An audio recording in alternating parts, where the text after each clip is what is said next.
Okay, so today we're going to talk about agrarian relations and the prior lands. So last time, we talked about the family, childhood, and early education of Rizal. And now, let's proceed to the next and the last topic for Module 2, okay, which is about Rizal cultural roots. Okay, Rizal's cultural roots. So, agrarian relation and the prior lands. So, una sa lahat, yung word na agrarian. Sige, ating himayin muna, no? Di ba kapag sinabi nating agrarian, it talks about or it relates to the land, especially for the use of or for farming, ano? So, relating to the land, especially the use of land for farming. Yan, yung mga ganyan, ano? Agrarian kung ating tawagin.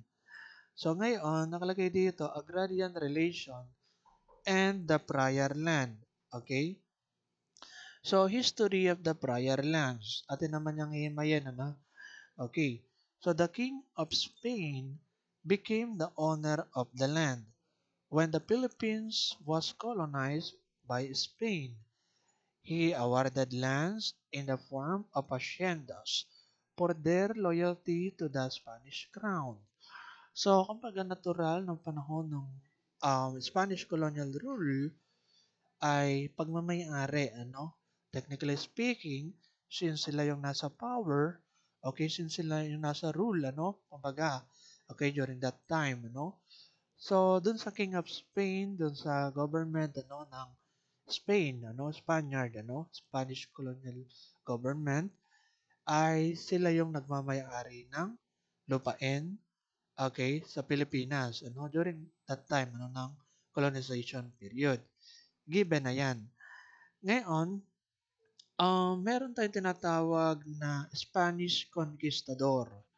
Okay, nakalagay dito sa ating kabilang notes, the existence of prior lands in the Philippines can be traced back to the early Spanish colonial period when Spanish conquistadors were awarded lands in the form of haciendas. So, kumbaga yung mga conquistador daw, okay, yung mga inaawardan or ginagarantiyahan, ano, granting, okay, of the haciendas or the land na tinatawag natin. So, ano ba itong mga conquistador? So, ngayon doon sa isa nating sabihin na nating reference, nakalagay doon is, ang idea is conqueror. Okay, di ba kapag sinabi natin conqueror, are related sa mga military forces, something like that.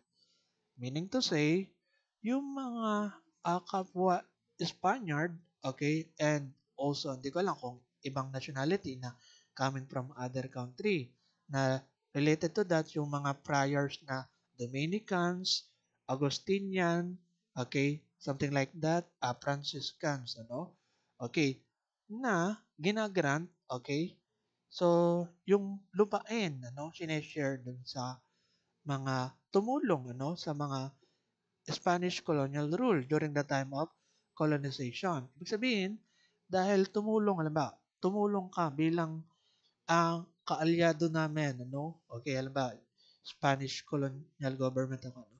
Dahil tumulong ka bilang kaalyado namin.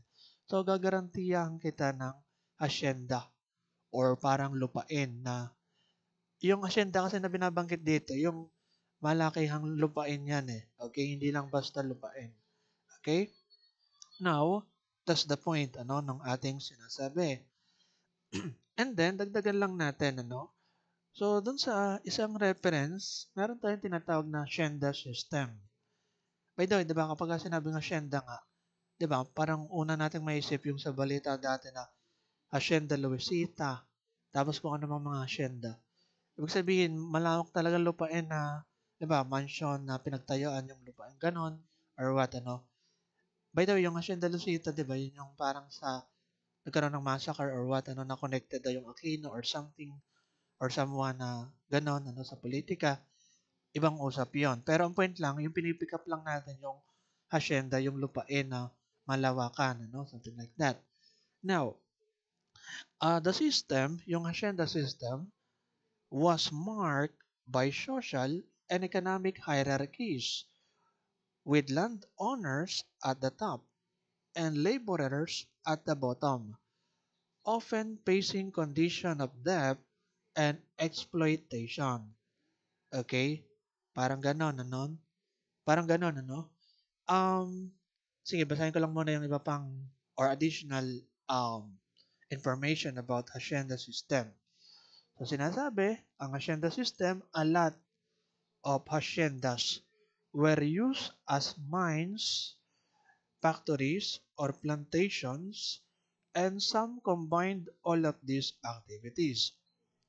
Dahil nga malawak na lupain, pwede mong pagtayuan ng factories, pwede rin daw mines, pwede rin plantation, taniman, ano, sakahan, etc. Pwede yon. So, sa hacienda, usaping word na hacienda. So, ito, hacienda system, connected dun sa sinasabi nga natin na social and economic hierarchies.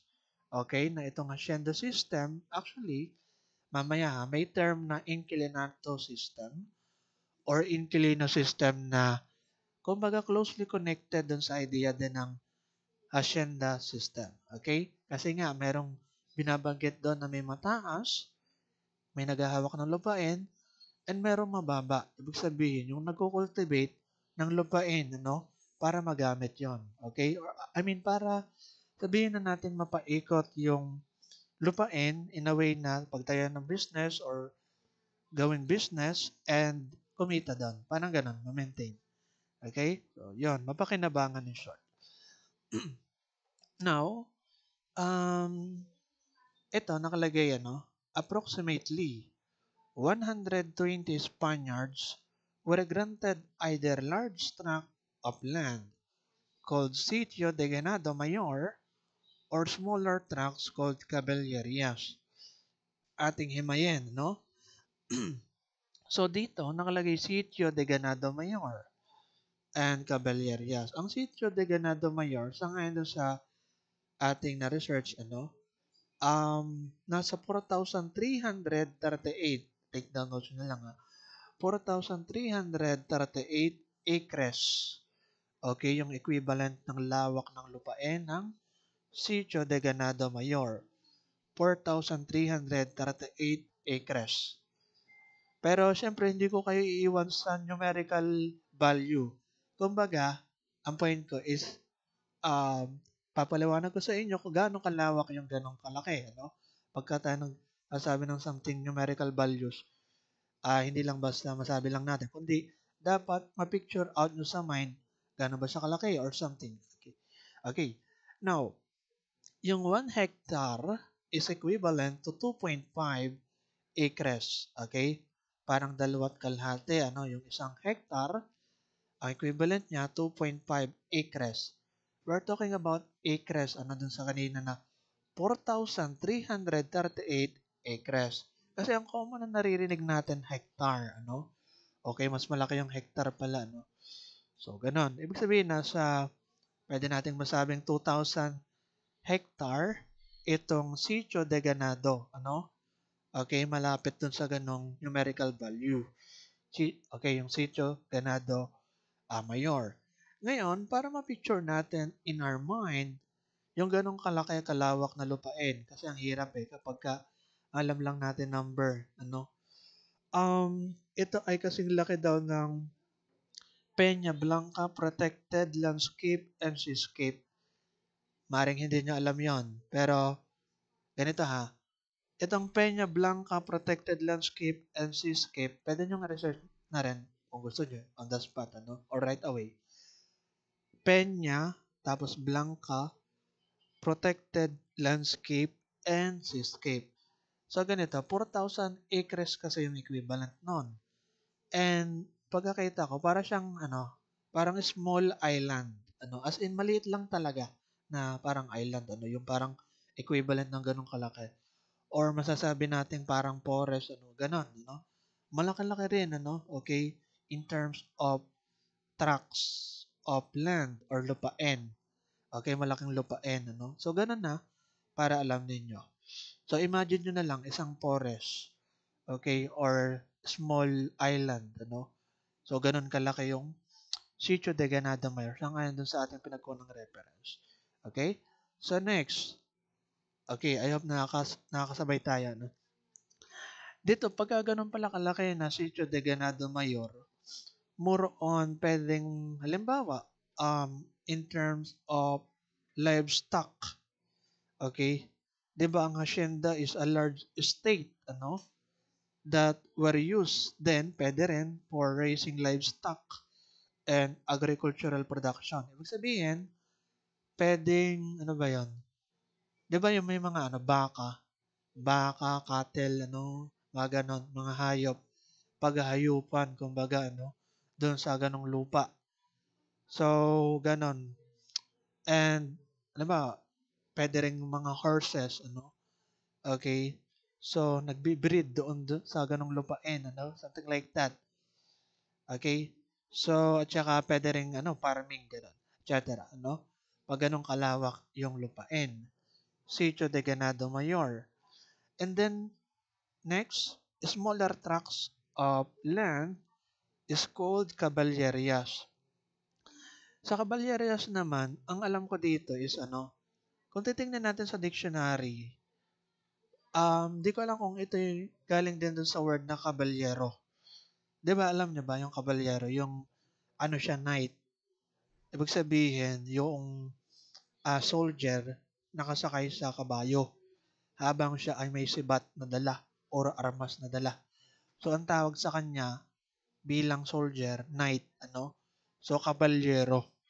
So, ngayon, naisip ko, kung i-connect ako, no, na, kaballerias, kabalyero, para bang dating na since siya ay conqueror, siya ay nga, related to military forces.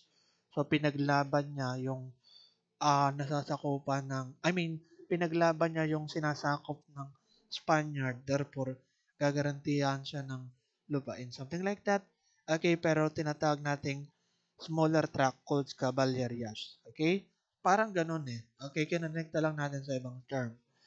Pero, kung ida-direct natin, ano yung parang pag-explain sa caballerias, so, sinasabi na nasa 200 acres yung Caballeria in terms of the measurement of the land. Ano?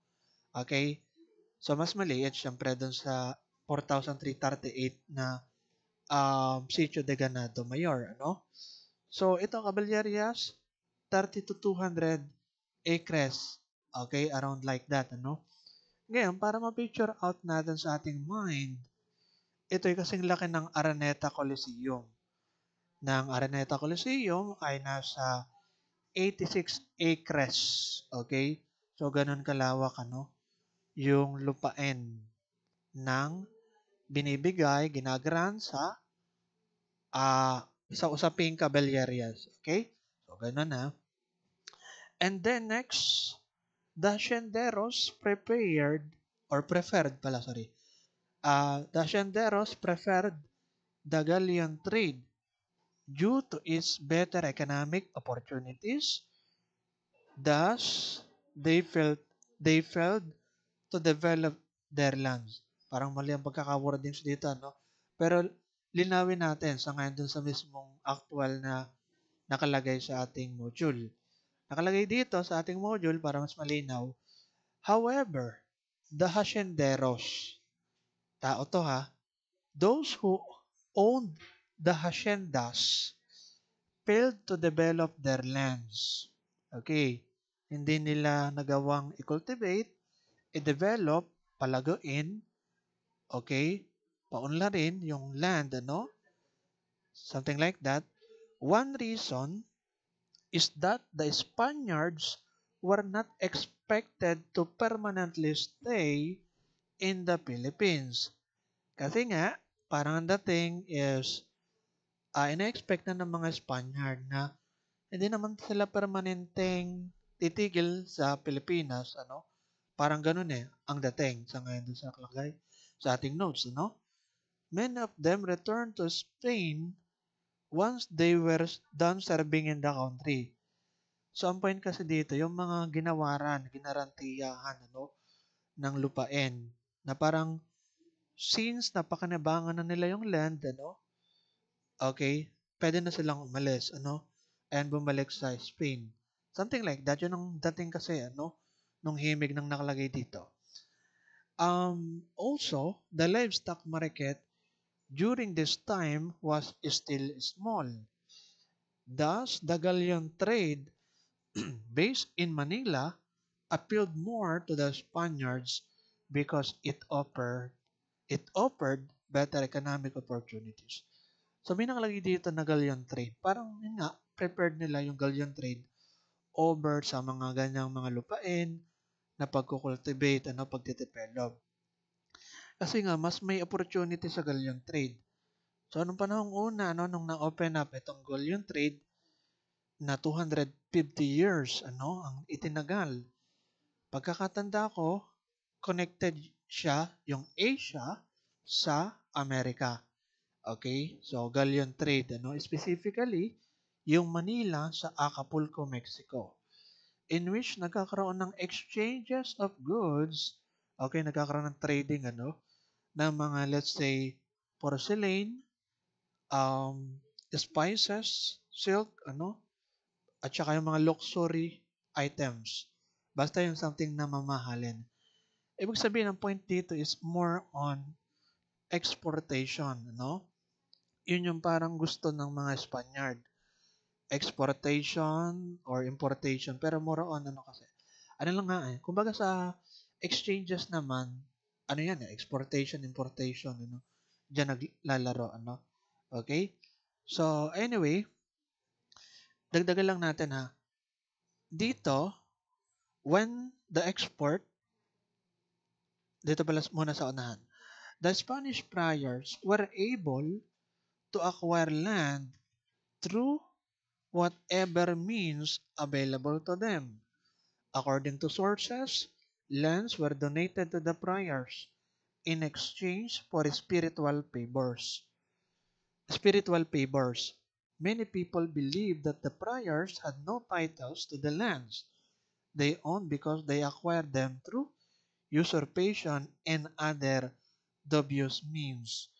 So, meaning to say, alam naman natin yung mga Spanish friars, yung mga Spanish colonial government is that nag-aangkin sila ng mga pag-aari, mga lupain na kung ano lang yung gusto nila. Ibig sabihin, sa pilitan baga, tinatawag nating usurpation, to hold powers in possession by force or without right. Halimbawa, bigla na lang aangkinin yung lupain mo, no panahong una, parang ganun, nang wala namang valid na, or legal na reason, parang ganun, So, ganun ang ginagawa. Kasi nga sila yung nasa kapangyarihan eh. So, yun ang mahirap. Kapag nasa kapangyarihan, So, parang wala tayong power para labanan. Something like that during that time. So, dito, the Spanish friars were able to acquire land through whatever means available to them. Given na yun. Nasabi naman natin yan, And then, when the export of agricultural crops started to blossom in the 18th century, the inquilinato system was put into place. Kumbaga, yung time na ang idea is, sabihin na nating na-cultivate or nag-improve or, yun nga, nag-blossom, umusbong, okay? Nakalagay dito, when the export of agricultural crops started to blossom in the 18th century, the inquilinato system was put into place. Ganito na lang, imagine nyo ha, isang lupain ng prior lands. Ngayon, pinagparamingan, pinagplantahan ng, let's say, prutas or vegetable or what, na hindi available sa ibang country. Okay, that's the thing. Ngayon, nag-blossom siya. And because of that, ready to export na.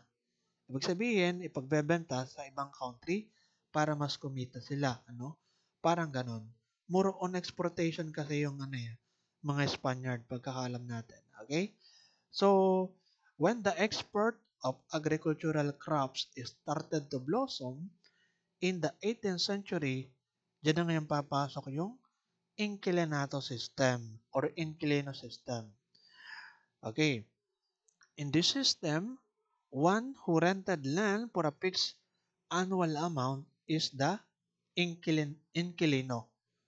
Tatlo yun ha. Inquilino, yung una landlord, tapos inquilino, and kasamas. Okay? So, an inquilino was expected to give personal services to the landlords. If he or she failed to do so, he or she would be expelled from the land. Okay? So the inquilinos could also lease the land they were renting from the landlord to a kasama or sharecropper who would then be responsible for cultivating the land. Okay, let's put it simply. Ano? So, ganito yan. Tatlo, sa inquilino system. We have the landlord na, hindi drug lord. Hindi, landlord, ibig sabihin landowner. Okay. Siya yung, may-ari ng lupain. Like, yung mga friars, yan na yun, landlord yon. So, let's say, mga Franciscan friars, pwede yon. Or Dominican friars. So, ganon. Landlord sila. Ngayon, bilang sila yung may-ari, pwede nilang sabihin na natin pag iparenta sa iba. At yan na ngayon tinatawag natin na inquilino. Kumbaga, pwede nating masabi yung inquilino, sila yung nagrenta mismo nung ganong lupain. Sila na yung um, namamahala, Okay? Pansamantala, syempre, dun sa ganong lupain, inquilino kung tawagin. And kapag ka nagre-renta, may fixed annual amount yon. Hindi ko lang alam kung ano yung figure, kung magkano. Pero may fixed annual amount yun ang nakalagay. And syempre, may araw or panahon na, ito lang yung parang kontrata mo, something like that. And because of that, itong inquilino, kumbaga pasa-pasa lang yan eh. Okay? Halimbawa, hindi mo kaya sa sarili mo na gawin. Anong gagawin mo? Ipapatrabaho mo sa iba and babayaran mo siya. Okay? So that's the thing. 'Di ba ganun ang ginagawa ng iba kapag usaping ibang bagay, So, dito, yan, simplihan lang natin. Landlord is equals to landowners. Landowners is equals to priors, yung mga Spanish, or even mga Franciscan, Augustinian, mga ganon. By the way, paglilinaw lang, baka kasi kayo malito Itong mga Franciscan, Augustinian, pagkakatanda ko, Dominican, actually, ibang lahi sila eh, okay? Or pwedeng sabihin na natin may part or ano rin namang na Spaniard, or what, So, sila yung mga, religious order na nagkalat sa iba-ibang mga bansa, during the time of colonization, So, sila yung mga Franciscan, friars, Augustinian friars, mga ganon. Ang alam ko nga, Augustinian, naturally, mga Italian sila eh. Sila yung mga pari, pagka sinabing ganon. Franciscan friars, Augustinian friars, mga ganyan. Tapos, yan nga, Spanish friars, connected to that then, Now, I hope hindi kayo nalilito sa ganong usap. Okay na. Next, inquilino or inquilinos. Sabi nga natin, the inquilinos could also lease. Yung lease ay L-E-A-S-E. Lease. Lease the land they were renting from the landlord to a kasama or sharecropper who would then be responsible for cultivating the land. So, ganito yan Meron tayong narinig na lease. Di ba pagka sinabi nating lease, siya, nakakontrata na ganito ang rerentahan mo. Okay? Alam nyo, i-connecta natin sa real life situation. Di ba may nakikita tayo mga for rent? Alam ba, sa inyo, mga student, pagka magre-renta kayo ng dorm, may mga nakalagay na ganito, for rent, itong ganitong bahay or apartment or something, And meron din namang times na lot for lease or apartment for lease. Pagka naman usaping lease, more on pangmalakihan yan or pangmalawakan. Halimbawa, lot for lease. Ibig sabihin, yung lot na yon or lupain na yon, aarkilahin mo, pwede mong gawing business, pwede mong pagtaniman or what, ano, or yun nga, pagtayuan ng business, pwede yon. Pag lease lot for lease, parang ganun ang nakalagay. Or even apartment, ano, basta pagkamalakihan na, parang more on lease yung ginagamit na term eh. Yun ang alam ko eh. Okay? Pero yun nga, ang idea rin naman doon is re-rentahan mo. Okay? Ganon. And then, di ba, kahit naman sa mga billboard, may nakalagay na space for rent. Sorry. Space for lease. Okay? Parang gano'n, ano? Yung mga billboard na mga ads na malalaking nakikita nyo na malapit sa mga supermarket, alam ba, sa SM. Okay, mga ganun, di ba? May mga billboard ng mukha ng artista, may hawak na sardinas, kung ano man, di ba? Kapag wala ng ganon, nakalagay is sa baba, ano, is parang lease. Okay, for lease pala, parang ganon. Pwede mong rentahan. Kumbaga connected yung lease kasi din is yung sa mga business. Okay, kaya mo nirentahan yung ganong space or yung ganong lupain or yun, area, something like that. Okay, yun ang pagkakaiba ng rent at lease. More on anong lease eh, parang malaki yan siya. Ang rent, pwedeng individual, magre-renta ka, no? Ikaw bilang individual dun sa apartment or dun sa bahay, no? Ang lease, pwede mong pagtayo ng business or what, yun. Okay, so ngayon, ganun ang ginagawa ng inquilino. Ang ginagawa ng inquilino, pinapasa niya yung trabaho niya, okay, dun sa tinatawag nating kasama or sharecroppers. Diyan na ngayon papasok yung mga farmer. Okay, mga farmer, ano, halimbawa, yun nga, yung farmer, dahil nakapag-cultivate siya ng mga pinarm niya na, let's say, for example, maisan, di ba? Kung ano man. So, pupunta ngayon yan kay inquilino, no? Tapos, bibigyan ni inquilino ng share si farmer, no? Something like that. Tapos, si inquilino magbabayad sa landowner na landlord. Kumbaga, pasa-pasa lang yan, ano? Okay, pinaiikot mo lang. Gano'n naman sadya sa business lagi, di ba? Para bang paikutin mo lang, ano, para kumita ka. Okay, pasa-pasa lang yan. Anyway, ayun lang, ano, sharecropper or kasamas, siya yung nasa bottom. A sharecropper, an individual who rented the land from an inquilino and work. Siya yung magwo-work mismo. Ano? Okay? Sige, next. Okay na yan, ano? Masyadong napahaba yung paliwanag ko yata. Hacienda de Calamba dispute. So, ano naman to? Sige, more on basahin lang muna natin. Are originally owned by a Spaniard who donated the land to Jesuit friars. Yan, may mga ganyan pa, mga iba-ibang friars. Minsan, alam ko, nalilito rin kayo, no? Yung bang, ano ba itong mga friars na to? Ang daming friars. May Jesuit, mayroong, Dominicans, mayroong Franciscan, okay, may Augustinians, mayroong, um, yun nga, Spanish friars. Ano ba yung mga pagkakaiba ng mga yan? Actually, sa ibang lesson natin, yan ay di-differentiate natin.